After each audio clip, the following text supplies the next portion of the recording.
Welcome to our channel. Today we how to backup Google Contacts for HubSpot import step by step clearly.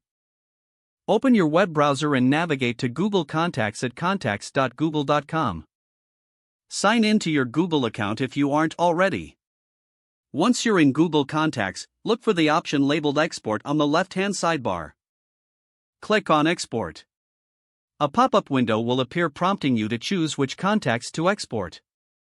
You can select contacts to export all your contacts or choose a specific group if needed. Next, select the format you want to export your contacts in. For HubSpot import, choose the Google CSV format. Now, click on the Export button in the pop-up. Your browser will begin downloading a .csv file containing your Google contacts. Locate the downloaded file in your computer's Downloads folder. Before importing into HubSpot, you may want to open the .csv file in a spreadsheet application to review the data. Make any necessary adjustments to ensure it fits HubSpot's required format.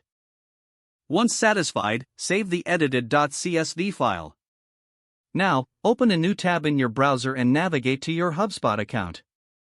Log into your HubSpot account if you haven't already.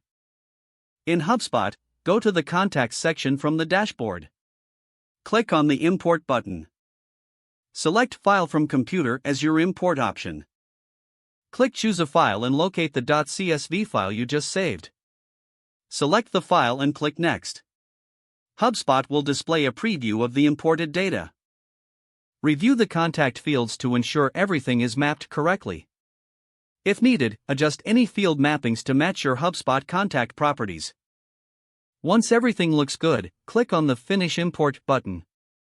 Wait for HubSpot to process the import, which may take a few minutes. Once completed, you will see a confirmation message. Your Google contacts are now successfully backed up and imported into HubSpot. If the page does not load, refresh the browser or try again in a private or incognito window. Make sure you are using the correct email address, then retype it carefully to avoid small typos. Don't forget to like this video and subscribe to our channel for more step-by-step tech guides.